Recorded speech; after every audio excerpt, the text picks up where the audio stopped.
Bonsoir chers auditeurs et bienvenue dans ce nouveau numéro de la Caravane Passe, l'émission des animaux voyageurs et de leurs compagnons à deux pattes.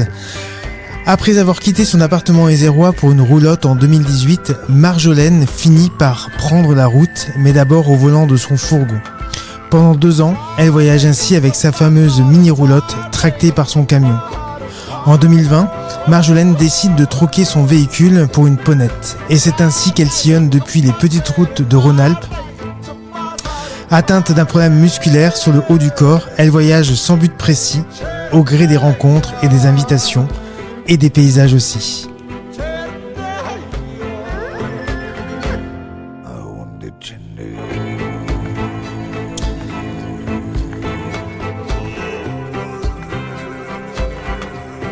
Je vous rappelle que cette émission est en direct. Vous pouvez donc réagir, intervenir et poser vos questions. N'hésitez pas à le faire par SMS ou WhatsApp au 06 66 44 15 10 ou directement via l'application mobile de la web radio disponible sur tous les stores.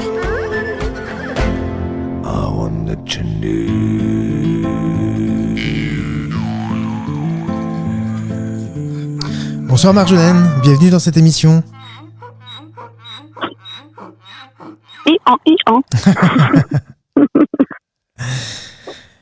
Bienvenue, je disais, tu es dans la Drôme ce soir. Tu es posé là depuis quelque temps. Malheureusement, oui. J'ai la ponette qui tire la roulotte qui boite, donc j'ai des soins à faire et voir si je vais pouvoir reprendre la route avec elle. Qu'est-ce qui lui arrive ? Eh ben, je sais pas, justement, les avis sont pas tous les mêmes, mais comme elle boite, je peux pas lui faire tirer la roulotte, quoi. Et du coup, t'es posé là depuis combien de temps ? Là, je suis arrêtée depuis le 1er décembre. Ah oui, ça commence à faire. Ah oui, c'est long. J'ai l'impression d'être là depuis très très longtemps. Toi qui n'aimes pas rester au même endroit trop longtemps. Ouais. Ben ouais, mais bon, là, voilà, c'est comme ça. Ouais. Puis, un mal pour un bien, là, j'ai mon chien qui est bien fatigué, donc lui, il pourra pas reprendre la route. Donc, ça me permet de m'occuper de lui, et puis, voilà, qu'il ait une fin de vie tranquille. Le chien n'a pas droit à la roulotte pendant le voyage ? En fait, c'est un gros chien, type berger allemand, et là, je peux plus le monter dans la roulotte, quoi. Il a l'arrière-train qui marche plus. Et là, il peut plus monter dans la roulotte, donc voilà quoi. Il pourra pas reprendre. La fameuse roulotte minuscule, c'est ça ? Oui, elle est minuscule. C'est une roulotte qu'on fabriquait comme une vraie roulotte, qui a été fabriquée par un roulotier du nord de la France, donc à Caen. Et à l'époque, donc parce que la roulotte, ça fait plus de 10 ans que je l'ai. À l'époque, il fabriquait, il avait des enfants jeunes, pardon. Et du coup, il a fait des roulottes taille enfant. D'accord. Donc, j'ai acheté cette roulotte pour faire des petites promenades avec mes enfants et mes petits poneys. Et puis, je l'ai gardée et j'ai bien fait, puisque maintenant, je vis dedans. Donc, elle fait 2 mètres de long sur 1,35 m de large. Ah oui, et elle pèse combien ? C'est une très bonne question, parce que je ne sais pas. Voilà. D'accord. Et alors, tu l'avais acheté au départ pour faire un grand voyage ou l'idée de pas du tout. Nomade, non ? Pas du tout. Je travaillais, moi j'avais des enfants encore jeunes. Donc c'était juste, comme j'avais des chevaux, des poneys, c'était pour que mes enfants profitent un petit peu. Voilà, ils sont pas très chevaux, mes enfants. Donc c'était pour leur faire avoir un peu le goût et le plaisir du cheval. Et du coup, de pouvoir les emmener avec leurs copains une journée, un week-end. Et voilà, quoi. Mais j'avais pas prévu de partir avec. Même si, quand je l'ai achetée, j'ai quand même vérifié qu'elle pouvait prendre la route. Ouais. Parce que bon, c'était pas seulement pour faire une cabane de jardin, quoi. Quand même. Ouais, je quelque comprends. part. Ouais. Pourtant, c'est ce qu'elle a été pendant quelques années. Et oui, essentiellement, oui. Essentiellement. Et puis c'est vrai que, maintenant je suis bien contente qu'elle tienne la route et puis c'est le cas de le dire. et de pouvoir vivre dedans, parce que donc effectivement, comme tu disais dans l'introduction, avec mes problèmes de santé, parce qu'on me dit souvent pourquoi t'as pas pris plus grand, mais bon voilà, après plus grand ça veut dire un gros cheval, donc plus de travail, plus d'inquiétude, plus compliqué sur la route, parce qu'on là je me mets un peu sur le bord et puis je me gêne pas trop, hein. Et en plus, pas beaucoup d'entretien, quoi. Ouais. Voilà. Parce qu'il faut quand même savoir qu'une roulotte, il y a quand même beaucoup de bois et que le bois, ça s'entretient. Donc, voilà. Une fois par an, je ponce le bois, je revernis le bois. C'est du boulot quand même, quoi. Travail, ouais. Ça s'entretient, tout ça. Et t'as un petit poêle à bois dedans? Oui, j'ai un petit poêle en fonte. Ouais. Et puis, comme c'est tout petit, ça chauffe vite, hein. Il fait vite chaud chez moi. Ouais. D'ailleurs, maintenant, j'ai froid chez les autres. C'est vrai qu'en appartement, avec le chauffage électrique, j'avais toujours froid. Et puis, il faut pas que j'ai froid, puisque sinon, je me contracte et après, j'ai mal. Donc, il faut que je sois bien au chaud. Pour la petite histoire, le bois, ça chauffe trop. Parce que c'est aussi pour la petite histoire pour les gens qui veulent prendre la route. Moi, j'ai trouvé que se chauffer avec du bois, c'est bien quand il fait très très froid, mais c'est plus vraiment le cas maintenant l'hiver. Que le soir, il fait trop chaud, en fait, après on n'arrive plus à dormir. Et puis, comme les poêles sont petits, ils s'éteignent vite, donc le matin on a froid.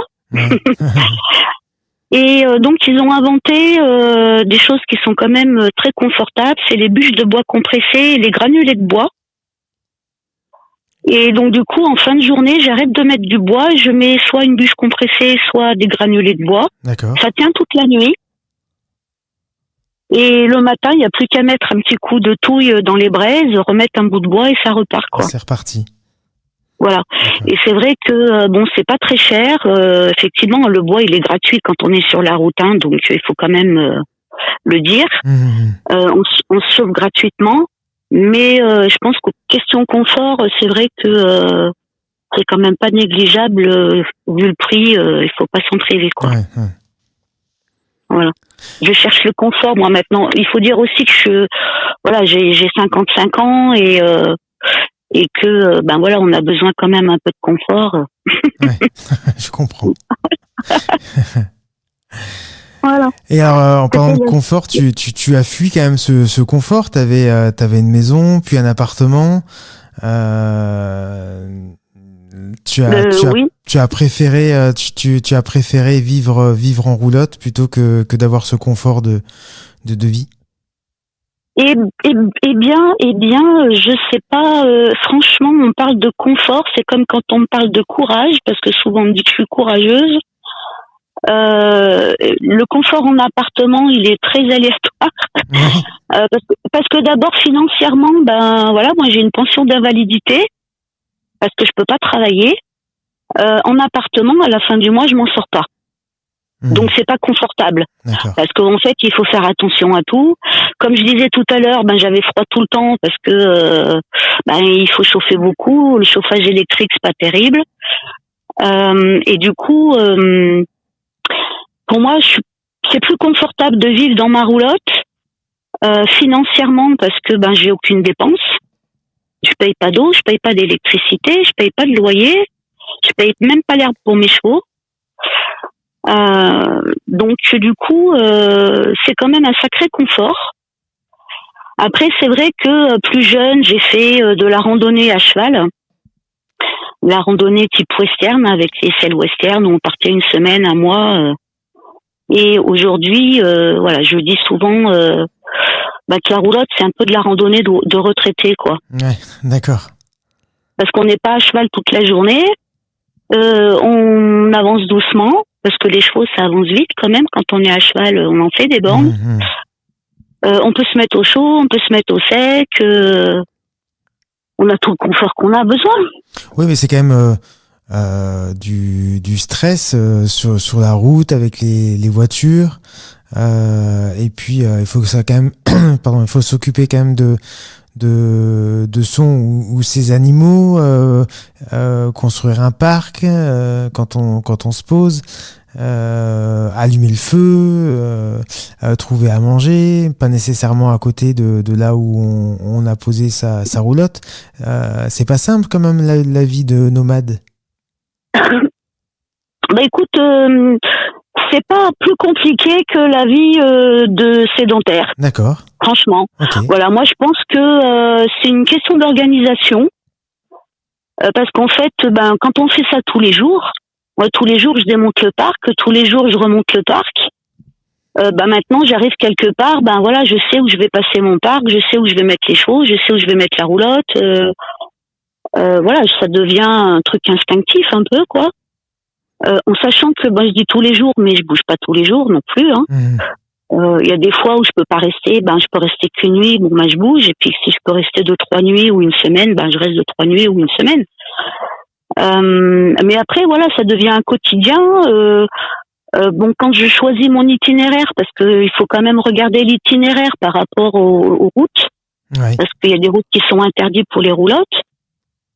Comme les voies express, l'autoroute, et puis on évite quand même les nationales où il y a beaucoup de circulation, ou alors prendre ces routes-là, mais en dehors des heures de pointe, histoire de pas prendre trop de risques et de pas déranger trop de monde non plus. Ouais. Je comprends que les gens qui vont au boulot, ils ont pas envie d'avoir une roulotte devant eux. C'est sûr.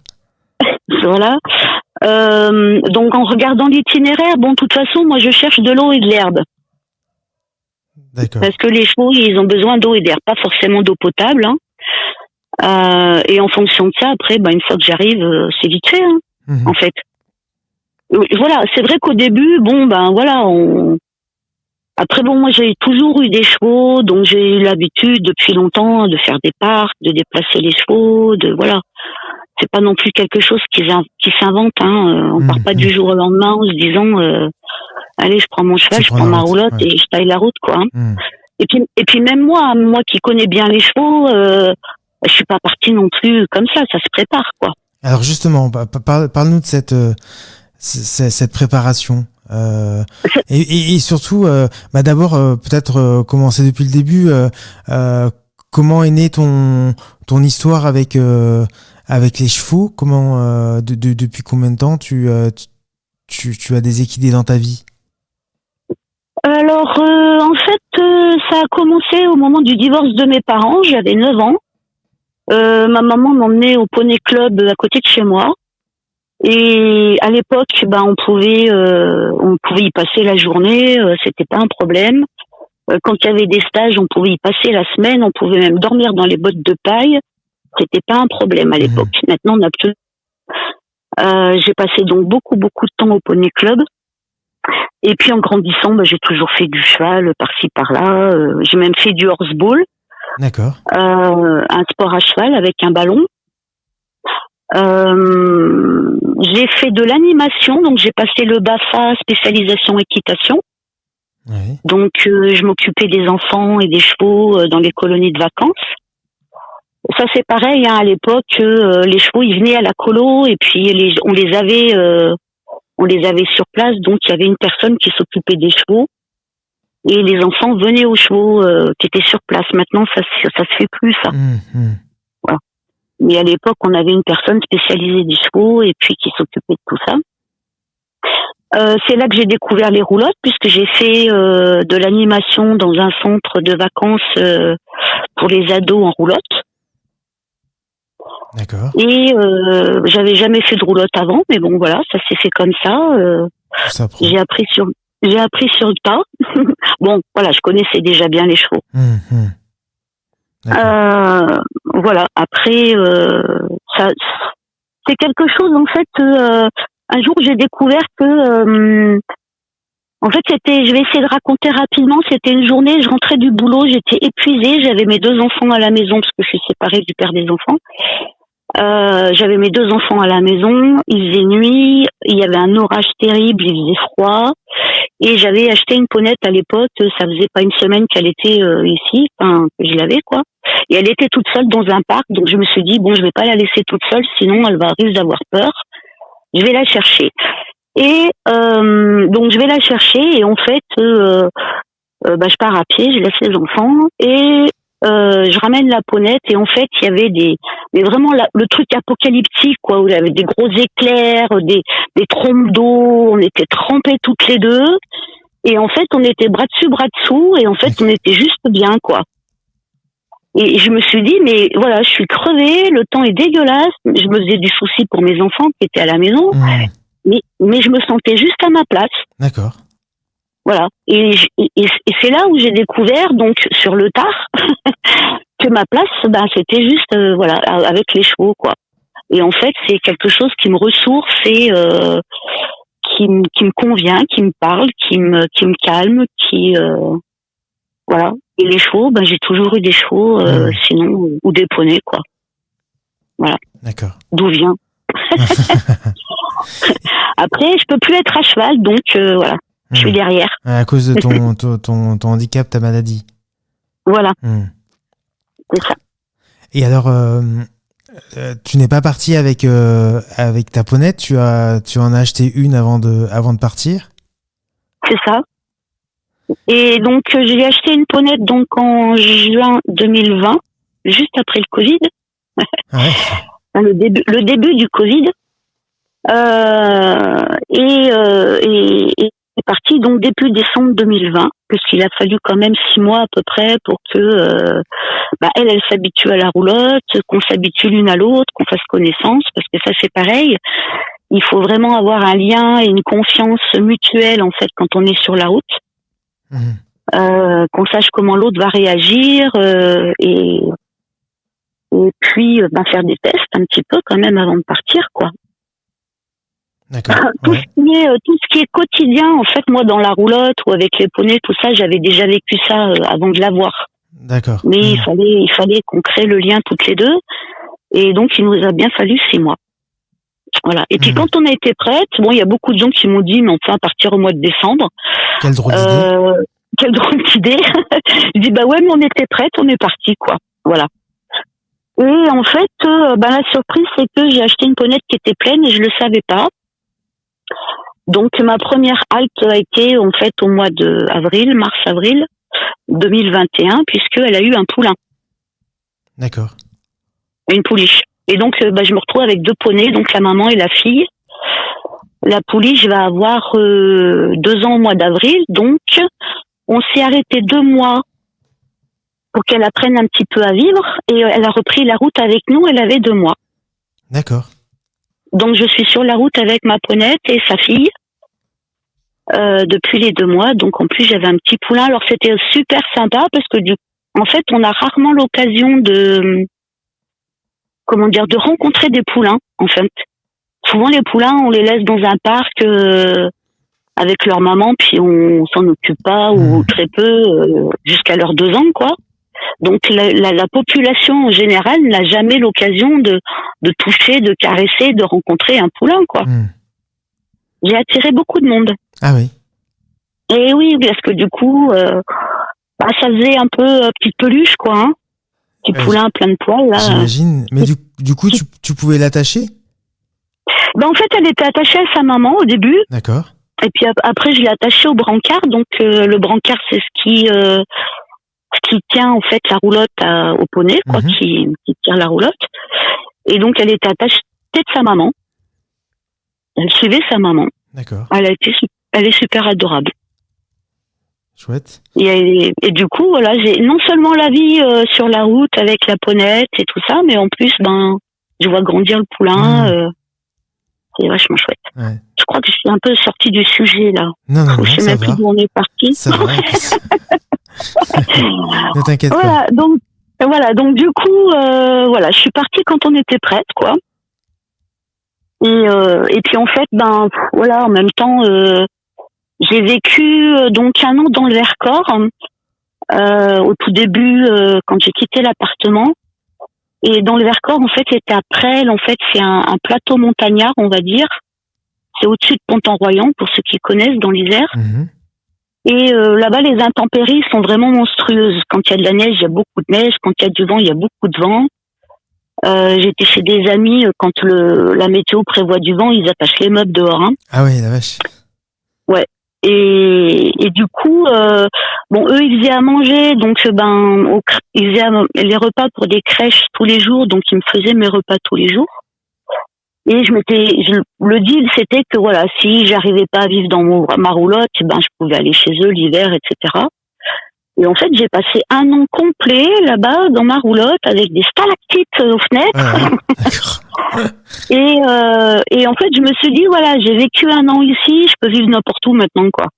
Voilà, c'était quand il y avait du vent, la roulotte, j'avais l'impression qu'elle allait se retourner, quoi. Et voilà, et puis l'eau elle gelait, et puis tout, voilà. Et en fait, depuis, j'ai jamais vécu ça en étant sur la route. Hein. Bon, c'était un sacré baptême du feu. C'est ça. C'est ça. Mais c'est vrai que les hivers, sont plutôt tranquilles maintenant. Et puis, à nous, les gens sur la route, nous organiser pour pas aller nous mettre dans des endroits invivables l'hiver ou invivables l'été, quoi. Ouais, bien sûr. Faut essayer de trouver les endroits les plus tempérés, on va dire. Avec les animaux, de toute façon, la priorité, ce sont des animaux. Donc, s'il fait trop chaud, faut être dans des endroits où il fait pas trop chaud, il y a beaucoup d'eau, il y a beaucoup d'ombre. Là, parce que c'était la sécheresse, il faut trouver de l'herbe. Donc, faut rester dans des endroits où il y a quand même de l'herbe. L'hiver, c'est pareil, il faut pas non plus qu'il y ait trop de neige parce que sinon, ils ont pas à manger. Et puis, il faut quand même de l'eau de source ou de l'eau qui coule parce que sinon l'eau elle est gelée. Et même si les gens qui connaissent la route connaissent les cimetières, parce qu'on prend souvent de l'eau au cimetière, il y a toujours de l'eau dans les cimetières. Et l'hiver, ils coupent l'eau dans les cimetières. Oui, effectivement. Voilà. Donc du coup, il faut aussi prévoir tout ça, quoi. Et c'est un peu la seule complication, je dirais, par rapport à quelqu'un qui est en vélo ou qui est à pied, c'est le confort des animaux. Parce que sans eux, on n'avance plus.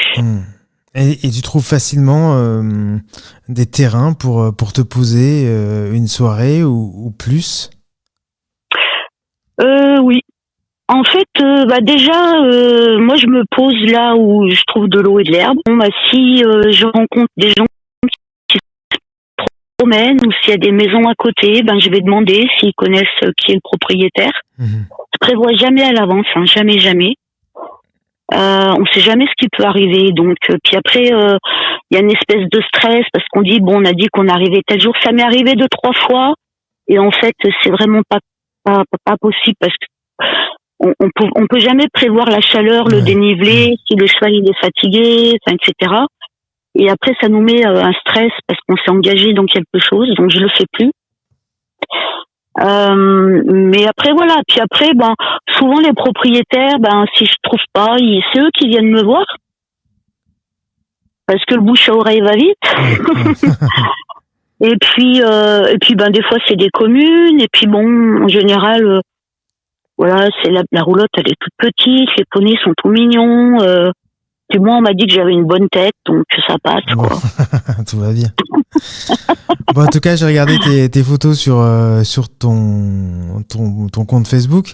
C'est amusant de voir tous les lieux où tu t'es posé justement à côté d'une cimetière, pas loin d'un château d'eau, à côté d'une voie ferrée, dans un village près d'un lac ou du Rhône, je sais pas. Enfin bref, chaque photo c'est un paysage différent, un lieu qui n'a rien à voir avec la précédente photo. C'est amusant. Au bord d'une route aussi. C'est sûr parce qu'en plus, je veux dire, même souvent je dis l'avantage des chevaux en fait sur la route, c'est qu'ils mangent jamais la même chose. L'herbe est toujours différente. Et du coup, en plus ils choisissent parce que ils savent que de toute façon on va pas rester, donc ils mangent le meilleur. Voilà. Et c'est le plaisir de la route justement, c'est ça quoi. C'est la surprise tous les jours, c'est l'inattendu tous les jours parce que on se pose quelque part, avant d'y arriver, on sait pas comment c'est. Même si maintenant il y a Google Earth, c'est qu'on arrive quand même à voir. Ouais, parce que ça c'est un truc aussi. Je le dis souvent. Maps, c'est quand même un super bel outil. Moi, sans ça, j'aurais jamais pu prendre la route. Ouais. Parce que pour les itinéraires, pour trouver de l'eau, pour pouvoir voir un petit peu si c'est des zones très habitées ou pas, parce que du coup, on peut voir si c'est des zones industrielles, si c'est plutôt la campagne, enfin, etc. En sachant que moi, je prends l'itinéraire voiture d'abord pour avoir la route la plus courte. Ouais. Ensuite, je regarde l'itinéraire vélo pour le dénivelé, parce que sur l'itinéraire vélo, on nous donne le dénivelé. Et ensuite, le temps, pour moi, c'est itinéraire piéton.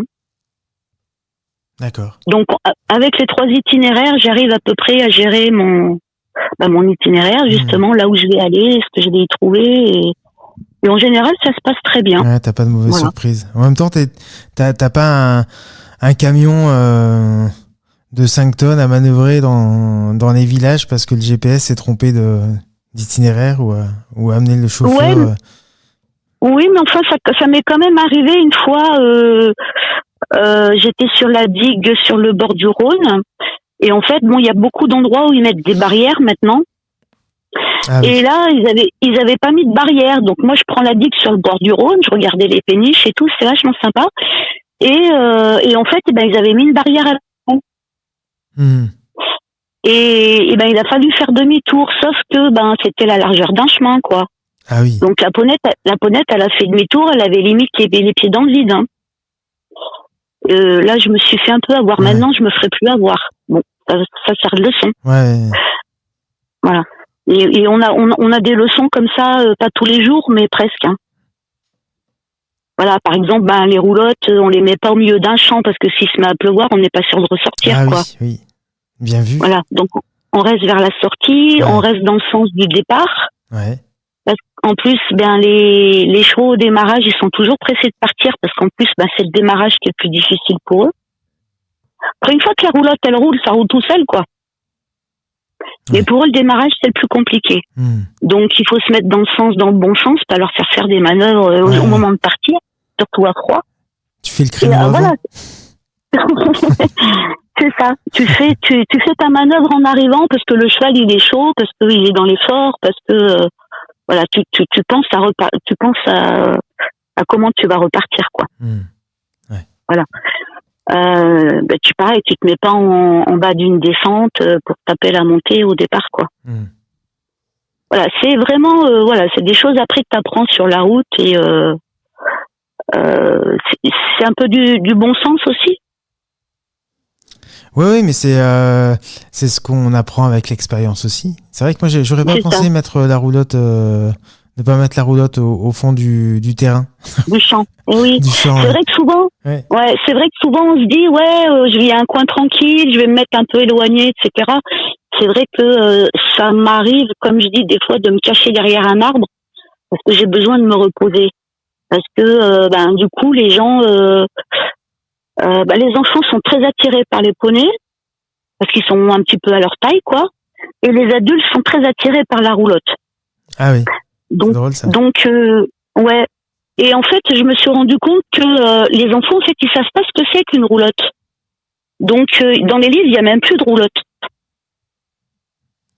Donc, du coup, on n'en parle plus. Ouais, c'est ça. C'est qu'en fait, pour eux, c'est ils comprennent pas ce que c'est, quoi. Ils voient que je vis dedans, ou c'est les parents qui leur expliquent. Donc après ils rentrent, ils viennent voir et tout, c'est tout à leur dimension, c'est sympa. Bon, moi ça me dérange pas qu'ils viennent visiter, c'est sympa. Mais en fait ils sont absolument pas attirés par la roulotte parce que pour eux c'est ils savent même pas ce que c'est, quoi. Et pourtant elle ressemble à un Playmobil, hein. Ouais. Mais par contre, les adultes, eux, sont très attirés par la roulotte, par le côté nomade, voilà. Donc du coup, je suis contente de faire aussi ma petite partie d'éducation des enfants, entre guillemets, leur montrer que voilà, il y a aussi cette possibilité-là, de vie, quoi. Surtout que dans le Rhône-Alpes, il y en a pas beaucoup de roulottes. Oui, c'est vrai. C'est pas là où on en trouve le plus. Mais c'est compliqué, il y a beaucoup de dénivelé dans le Rhône-Alpes, oui. Ah oui, c'est beaucoup de dénivelé. Oui, c'est vrai. Ouais, c'est vrai. Il effectivement. y a des endroits en France qui sont plus plats. Ouais, effectivement, ouais, je confirme. Mm. Mais alors du coup, le nomadisme et la roulotte, ça fait encore rêver de nos jours. Ah oui. Alors peut-être après le Covid. Non, je Non, crois pas que c'est spécialement. vraiment quelque chose. Ouais, je crois que c'est vraiment quelque chose qui reste dans le, comment dire, dans le rêve, quoi, dans le truc idyllique. C'est un peu comme les licornes, quoi. C'est le côté libéral. Alors, Bah non, il faut surtout pas quand croire. on a 2 animaux. Ouais. Ouais, et non, puis bon, ben voilà, on est sur la route, voilà, je veux dire, il y a quand même beaucoup de contraintes, quoi. Les terres appartiennent à quelqu'un, on peut pas se poser, on en parlait tout à l'heure, on peut pas se poser non plus n'importe où, n'importe comment. Il faut respecter les cultures. Il y a des périodes, par exemple l'hiver, tu peux te mettre un petit peu vers les noyers, mais en saison des noix, surtout pas. Ouais. Voilà. Après, là, au printemps, tu te mets pas dans les champs parce que l'herbe elle pousse, il faut faire les foins. Mhm. Il faut gérer tout ça, quoi. Il faut en prendre compte quand même. On fait pas n'importe quoi avec les affaires des autres. Ouais, c'est vrai. Parce que chaque petit bout de terre appartient à quelqu'un. Et puis il y a aussi le côté, moi je sais que je fais super attention à ça, c'est de remercier aussi les communes quand elles nous accueillent, déjà de se présenter à la mairie si possible, ou au moins de passer un coup de fil. Ouais. Et puis s'il y a des commerces, d'aller donner sa pièce, quoi. Parce que ils nous accueillent, on passe une nuit, 2 nuits. S'il y a des commerces, c'est bien d'y aller, même si on a besoin de rien. Ça coûte rien d'acheter un paquet de café, des œufs ou de boire un coup ou du pain, je sais pas. Mais de faire de faire fonctionner un peu l'économie des petits villages. Local, ouais. Oui. Et puis de goûter les produits locaux.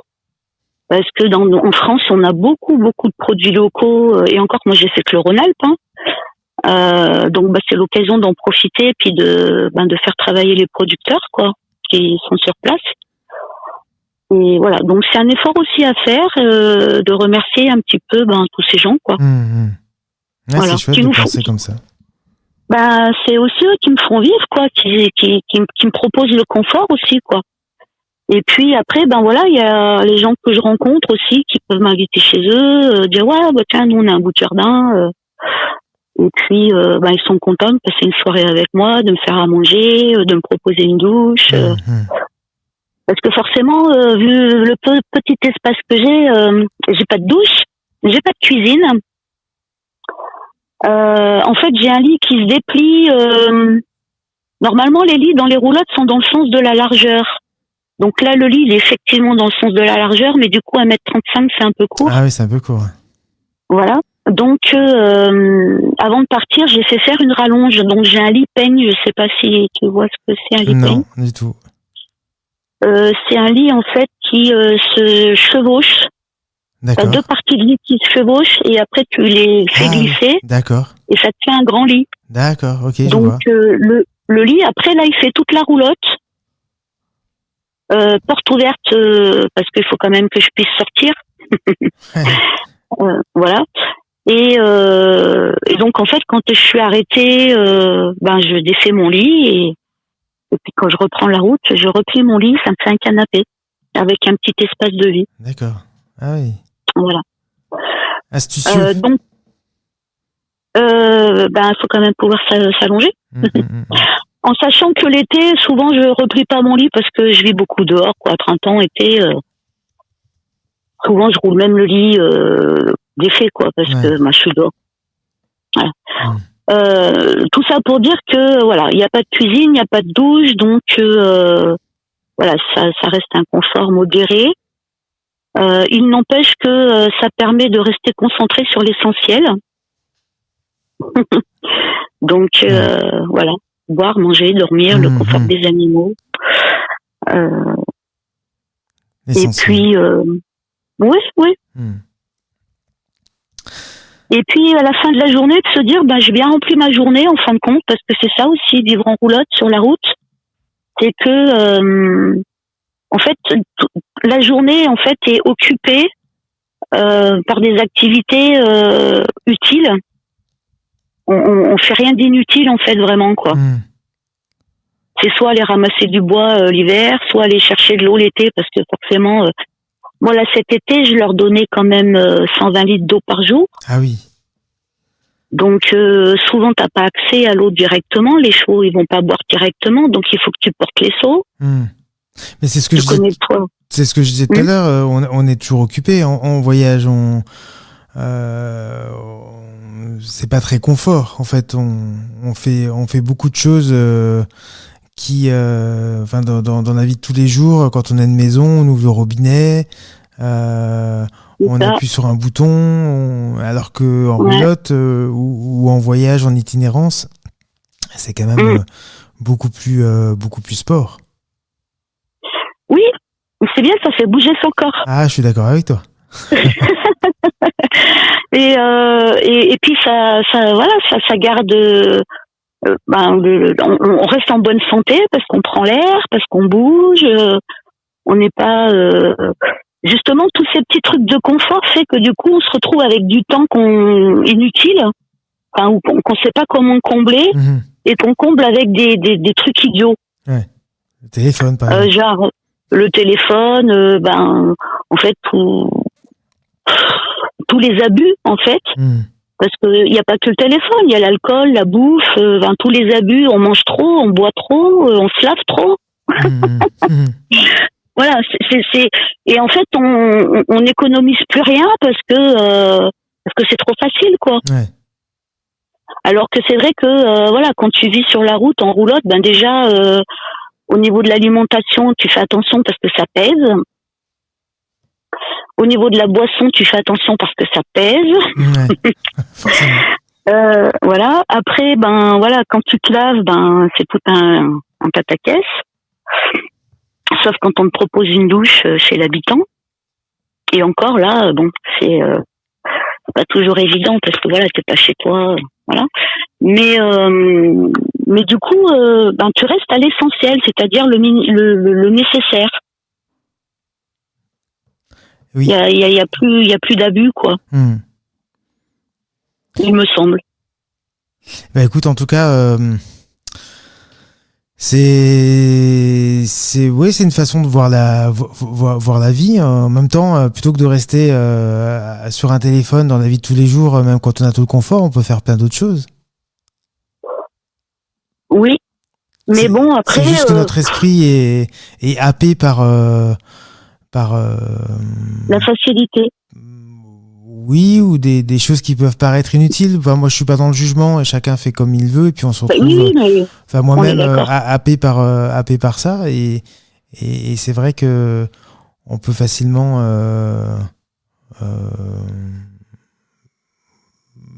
faire de sa vie autre chose. Oui, mais après quand je parle de choses inutiles, c'est pas inutile dans le sens comment dire, que ce qu'on fait c'est idiot. Parce que je veux dire, on travaille, c'est important le travail, quoi. Je veux dire, s'il y a pas de gens qui travaillent, il y a pas d'économie, il y a pas de vie. Il y a des associations, il y a des bénévoles. Moi, j'ai fait beaucoup de bénévolat. Et en fait, quand je parle d'inutile, en fait, c'est les temps morts, en fait. Ah oui, oui. Où en fait, ces temps morts, on fait pas des choses utiles parce que après, je dis pas, quand tu travailles, t'as des enfants,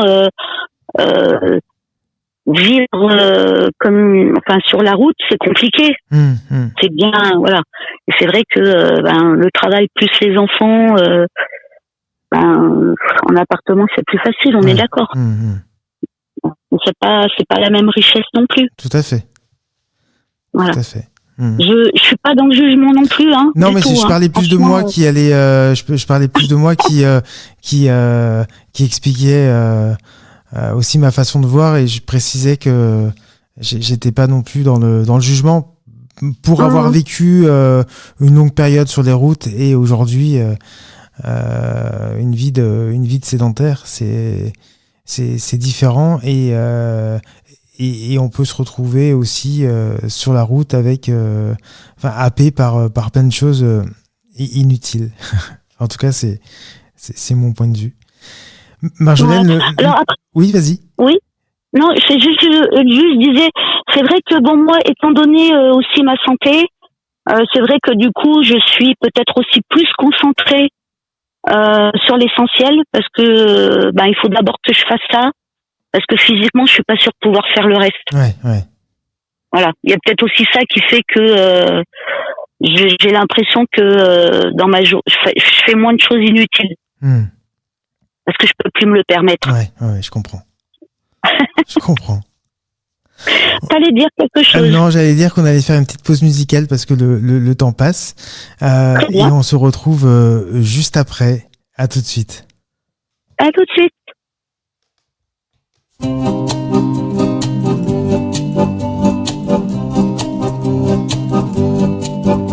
Trouvée dans un champ du Vercors, dans l'oublié presque abandonné, elle faisait partie du décor, mais son destin a tourné, son cœur veut battre à nouveau, son histoire retrouve son éclat, rebâtie à la force des bras par ton père, ton frère et puis toi.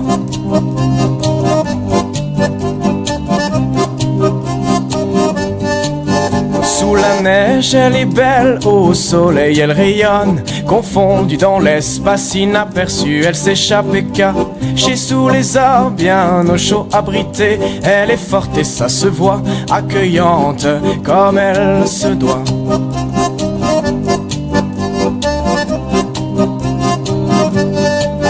C'est petit mais on s'y sent bien, le poêle installé dans son coin, sa chaleur réchauffe ton corps. À l'abri du dehors, osmose avec la végétation, vivre au rythme des saisons, anticiper tous ses caprices et faire du froid un vieux tracas.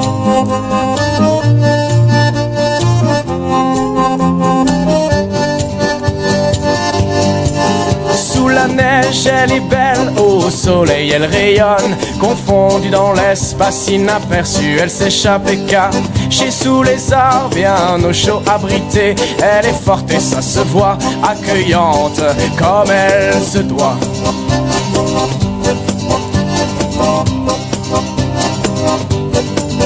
Le monde entier pourrait rentrer, même avec 14 mètres carrés, même si personne ne peut bouger. Nous on a plaisir à chanter, chaque soirée est animée d'interminables discussions, jusqu'au bout de la nuit des bougies brillent à l'infini, à l'infini. Sous la neige, elle est belle, au soleil, elle rayonne, confondue dans l'espace inaperçu, elle s'échappe et cachée sous les arbres, bien au chaud abrité, elle est forte et ça se voit, accueillante comme elle se doit.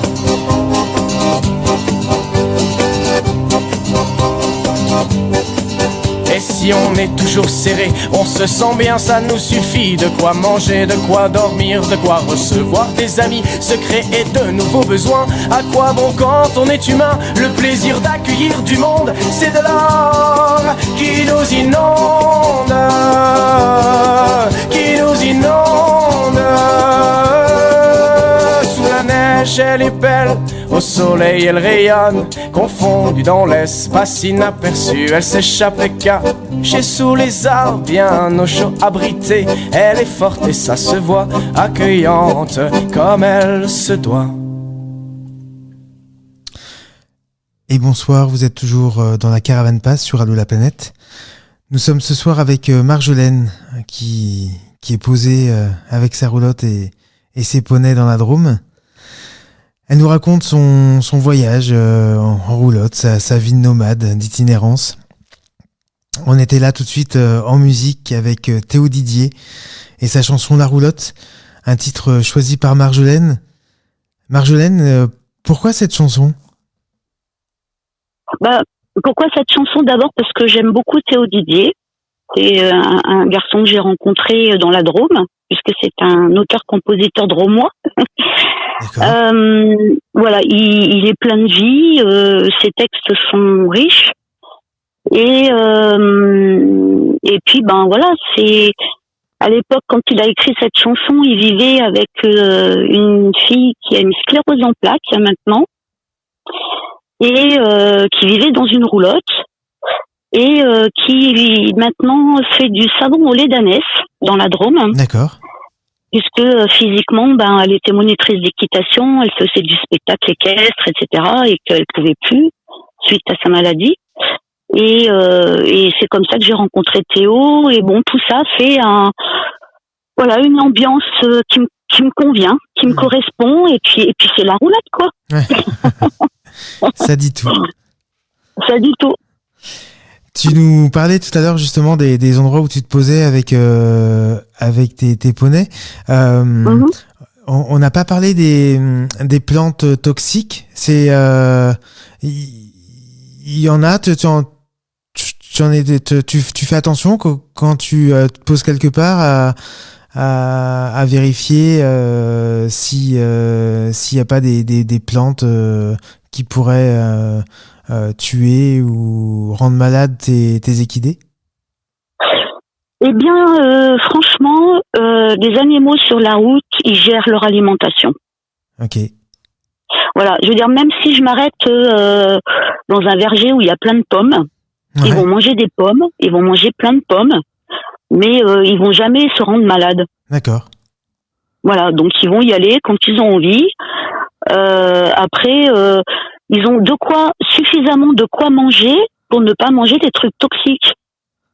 Ouais. Je veux dire, mes poneys ne mangent jamais des écorces d'arbres, ne mangent jamais des plantes toxiques, puisqu'il y a tellement d'autres choses à manger, quoi.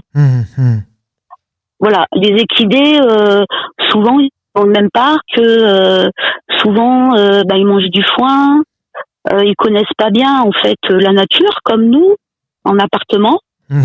Parce que c'est vrai que, le naturel se perd. C'est pareil, souvent les gens, quand il y a des intempéries, ils me disent ouais, mais ils ont pas d'abri. Mais voilà, dans la nature, ils font comment les animaux, quoi? Ils font du poil, ils font du gras. Il faut les laisser vivre leur vie, quoi. C'est nous qui les embêtons. et puis même l'humain, je veux dire, quand il vit sur la route, il se rapproche vachement de la nature, quoi. Moi c'est pareil, je m'arrête où il y a des pommes, les poneys ils en mangent, mais moi aussi. Voilà, s'il y a des plantes, des pissenlits, du plantain, ou je ne sais quoi, du maïs, des poires, n'importe quoi, du raisin. Il y a eu beaucoup de raisins, beaucoup de mûres cette année aussi. Ouais. Il y avait des mûres de mûres, quoi. C'était assez. Les ponettes, elles avaient les lèvres toutes violettes, et moi aussi. Malgré la sécheresse, c'est bien. Mais voilà, je veux dire, après, les animaux, voilà, sont comme les humains, quoi. S'ils restent proches de la nature, voilà, ils font attention. Et puis, s'ils sont malades une fois, ils feront attention la fois d'après. Voilà. Donc non, je me fais pas de soucis par rapport à ça. Après, je vérifie, c'est surtout plutôt les trous. Voilà, parce que faudrait pas qu'elle se blesse en faisant les folles. Surtout la pouliche, parce que les chevaux adultes, ils sont quand même beaucoup plus calmes. Donc voilà, je fais quand même attention, qu'il n'y ait pas de trucs dangereux, de trucs où ils puissent passer le pied à travers ou se coincer. Voilà, quand même. Non, là, les animaux, quand t'es en roulotte, ou comme quand t'es à cheval, en randonnée à cheval, je veux dire, c'est précieux. Ouais.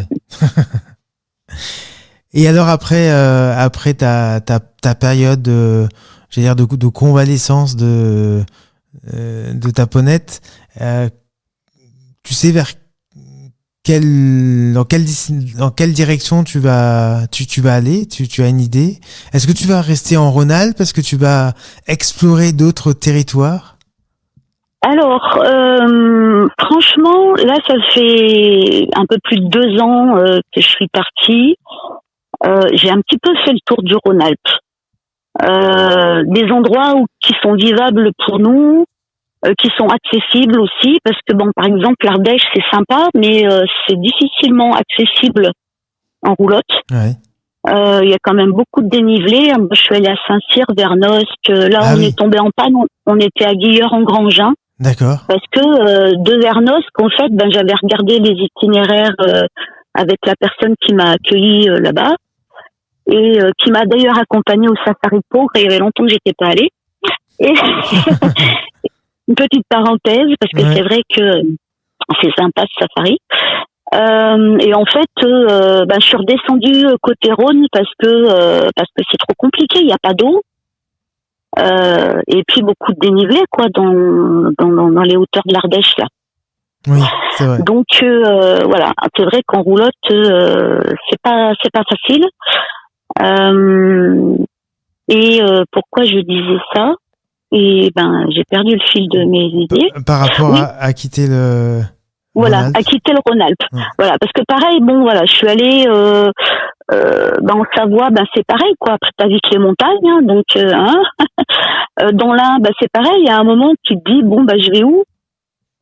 Une fois que tu tournes, voilà, il faut quand même que tu t'éloignes. Donc là, le projet, d'abord, c'était d'aller à Privas puisque je devais passer Noël là-bas pour que ma fille habite Privas. Ouais, d'accord. Et après, donc, ouais. Mais j'y suis déjà allée l'année dernière à Privas parce que j'ai un ami aussi qui habite là-bas. D'ailleurs, peut-être que vous le connaissez.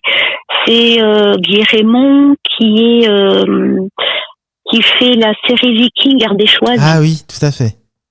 Drakkar. Oui, tout à fait. Voilà. Ouais. Donc j'étais passée le voir parce qu'on s'est rencontrés dans des spectacles équestres justement. Et pour ça que je fais sa série où il y a des chevaux aussi parce que du coup les gens qui sont à cheval dans la série c'est aussi des gens que je connais. On se connaît un peu tous dans le milieu. Ouais. Le monde est petit dans ce milieu-là. C'est ça, le monde est petit. Et d'ailleurs, ma fille, elle a trouvé son appartement grâce à Guy. Et donc j'étais déjà allée l'an dernier. Et après, donc, voilà, j'ai fait un peu le tour de ce qui était accessible pour nous ici, dans le Rhône-Alpes. Donc le projet, ce serait plutôt d'aller dans le Vaucluse. D'accord. Pour s'éloigner un peu, sans trop s'éloigner quand même. Voilà. Ouais. Après, ça va dépendre aussi un petit peu de quand on va redémarrer, parce que si on démarre au début de l'été, le Vaucluse, je suis pas sûre que ce soit une bonne idée l'été. Non, effectivement. Voilà. Faudrait mieux prendre de l'altitude. Mais du coup, tu penses que ça va prendre autant de temps pour ton cheval? Eh bien là, j'ai rendez-vous lundi matin, donc à la clinique vétérinaire de Mours-Sainte-Eusèbe. C'est une clinique spécialisée pour les chevaux. Ouais. Donc là, on va faire des échographies et des examens un petit peu plus poussés pour voir si effectivement il y a moyen qu'elle se remette, soit de la soigner, peut-être avec des lasers, soit s'il n'y a pas moyen, je sais pas. Parce qu'en ce moment, trouver un cheval, c'est très très très compliqué. Ah oui. Ouais. Des chevaux d'attelage, il n'y en a pas beaucoup en ce moment. Depuis le Covid, là, c'est un peu la cata. Les importations ont été un peu limitées, quoi. Donc, il y a un gros manque de chevaux d'attelage. Et même les professionnels n'en trouvent pas, ou alors à des prix inabordables, quoi. Voilà. Donc, voilà, je sais pas. Mais le projet, comme au départ, j'étais partie pour aller à Privas, c'était d'aller dans le Vaucluse après. D'accord. Mais normalement, je devais être à Privas pour Noël. Donc, le Vaucluse, ça devait se faire en hiver. D'accord. Voilà. Donc, mais oui, c'était un peu prévu comme ça. Maintenant, quand on vit en roulotte, quand on vit sur la route, on vit vraiment au jour le jour, quoi. On vit vraiment le moment présent et avec ce qu'on a autour de soi, quoi. Donc là, je vais voir. Je peux pas dire mieux parce que pour l'instant, je sais pas. Là, actuellement, j'aimerais bien trouver un autre parc où il y a de l'herbe parce que là où je suis, il y a plus beaucoup d'herbe, donc elle mange du foin. Mais en même temps, voilà, elles ont d'espace, il y a une rivière, donc on va pas non plus se plaindre. Tout à fait. Et tu es chez un particulier? Oui, c'est quelqu'un qui me prête un terrain. Ah, c'est chouette. Ben oui. Et c'est souvent comme ça. Ça m'est arrivé de tomber en panne dans l'Isère, là, vers Champs-sur-Drac. Là, j'étais tombée en panne de roue. Parce que, en fait, j'ai crevé sur la nationale entre Pont-de-Clé et Champs-sur-Drac. Pour ceux qui connaissent, c'est une route qui est très, très, très, où il y a beaucoup, beaucoup de circulation avec des gros camions et tout. Et donc quand j'ai crevé, j'ai pas pu m'arrêter. Donc j'ai dû rouler avec ma roue crevée. Et comme on le sait, ça a bousillé la jante. Donc quand je me suis arrêtée, quand j'ai pu m'arrêter, ma jante était complètement raplapla. Et impossible de trouver une roue de rechange parce que les roues se faisaient plus. D'accord. Donc je suis restée 20 jours là-bas. C'est la commune qui m'a prêté un terrain où il y avait beaucoup d'herbes, de l'eau, enfin tout ce qu'il fallait, quoi. Ils ont vraiment dans les communes, ils sont vraiment super pour ça, quoi. Parce que vraiment ils comprennent, quoi, que on est en panne, ouais. quoi. Voilà. Les garagistes sont moins sympas. Je dis ça pour s'il y a des garagistes qui nous écoutent. Soyez sympa quand c'est des roulotiers. Ouais, non, parce que moi, ça m'est arrivé, j'ai eu une panne de frein, j'ai eu une panne de roulement, enfin voilà, panne de roue, enfin, etc. On appelle les garagistes du coin, ils se déplacent même pas pour venir voir, quoi. Parce que on parle d'une roulotte, ils se sentent pas concernés, quoi. Donc en général, c'est un peu le bouche à oreille qui fait que, ouais, je connais un monsieur là qui bricole, qui est un peu mécano, et il y a un seul garage qui a bien voulu s'occuper de la roulotte parce que pour lui c'était un peu un challenge, un jeune qui s'est fait plaisir en fait à essayer de trouver une solution. Mais sinon c'est vrai que je trouve que les garagistes ils nous aident pas beaucoup. Eh ben le mot est passé. Pardon ? Le mot est passé. Allô ? J'ai pas. Ouais, je suis désolée, j'ai pas compris. Je disais le mot est passé. Le message est passé. Le mot est passé. Le message D'accord. est passé. Voilà. Donc non, mais voilà. Après, je te dis, après, je suis toute petite. Mes poneys sont tout mignons.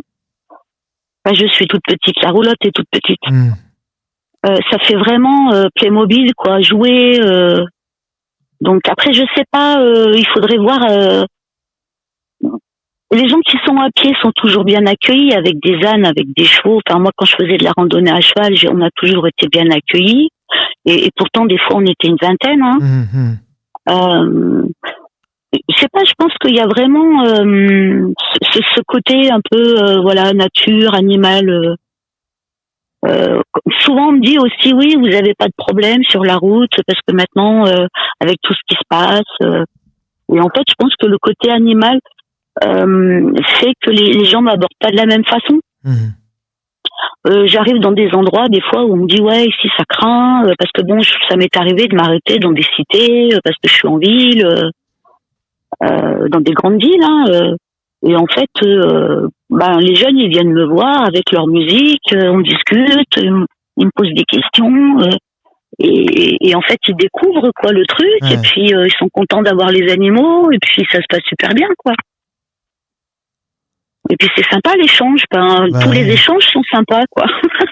Je rencontre des gens qui vivent en bus, je rencontre des gens qui vivent en vélo, toute l'année, quoi.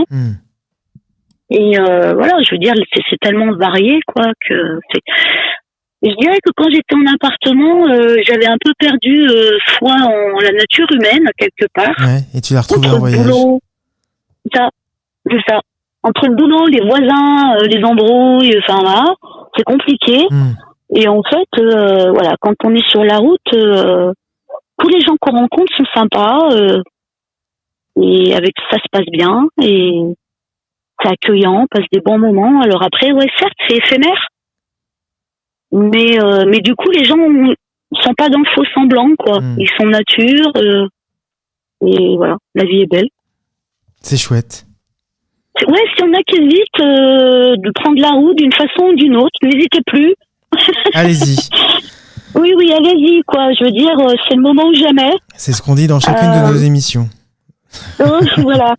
C'est vrai que, par exemple, moi j'ai eu mes problèmes de santé, je me suis retrouvée couchée du jour au lendemain. Aujourd'hui, j'ai la chance de pouvoir vivre comme ça. Mais maintenant, je le dis à tout le monde, quoi. Si vous avez quelque chose à faire, faites-le, parce qu'on ne sait pas à quel moment on va se retrouver dans l'incapacité de le faire. Ouais. Voilà.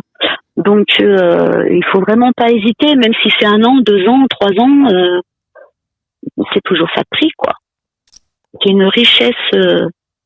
Et puis le fait de se rendre compte, moi je sais qu'il y a des fois, je me donne des challenges, un petit peu des destinations, parce que j'en profite aussi pour aller voir les gens que je connais, que j'apprécie. Et du coup, quand j'arrive, je suis contente, quoi. C'est j'y suis arrivée, quoi. Ouais. Et ça m'a. Ben oui, parce qu'en fait, dans la vie, ça nous manque un peu, ça, quand même. C'est un petit peu le train-train, c'est un peu, où il faut sortir la tête un peu du guidon, quoi. Et puis. En voiture, on a moins de frissons. Ouais. Et puis on voit pas les choses passer, quoi, en voiture. Moi, quand mes enfants étaient jeunes, on partait en vacances en fourgon, on faisait des vacances itinérantes, etc., quoi. J'ai toujours vécu un peu comme ça, hein, j'ai un petit peu ça dans le sang. Mais on voit pas les choses passer, on s'arrête quelque part, on vit ce qu'on a à vivre à cet endroit-là, mais entre deux endroits, on voit pas ce qui se passe, quoi. Ouais. Alors que là, quand on est au pas du cheval, on voit tout ce qui se passe. Ouais.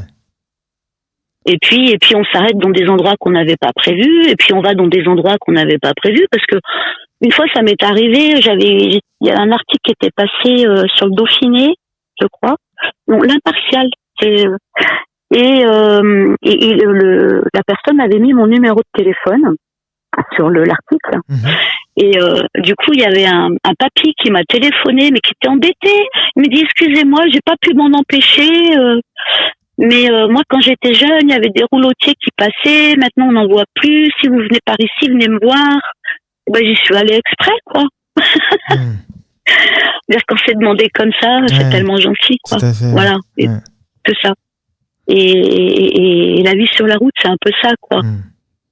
C'est de se dire, bon, allez, j'y vais, je fais le détour. Et puis j'ai que ça à faire, en fin de compte. Et puis, entre l'endroit où je pars et l'endroit où j'arrive, il se passe tellement de choses.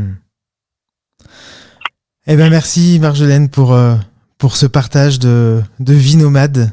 Merci d'avoir accepté l'invitation. Mais j'espère que ça a apporté un petit peu d'envie à tout le monde de prendre l'air. En tout cas, moi, ça m'a donné envie de repartir. Eh ben, fais-le. Eh ben, je le note. Merci, puis n'hésite pas, reviens nous voir quand t'es nouveau sur la route, nous dire un petit peu où tu en es. Dans l'Ardèche, je passe à Joyeuse. Eh ben, avec grand plaisir. On te trouvera un endroit pour poser ta roulotte et tes poneys. Ça marche. À bientôt. À bientôt. Bye bye. Revoir. Voilà, chers auditeurs, ce nouveau numéro de la Caravane Pass se termine. Merci d'avoir été à l'écoute sur la web radio Allô la planète. Je vous retrouve la semaine prochaine pour le récit de nouveaux animaux nomades. En attendant, vous pourrez réécouter cette émission samedi à 17h et lundi à 10h, puis en podcast sur le site de la radio. À très bientôt, je vous laisse en musique sur Allô la planète. Bye bye.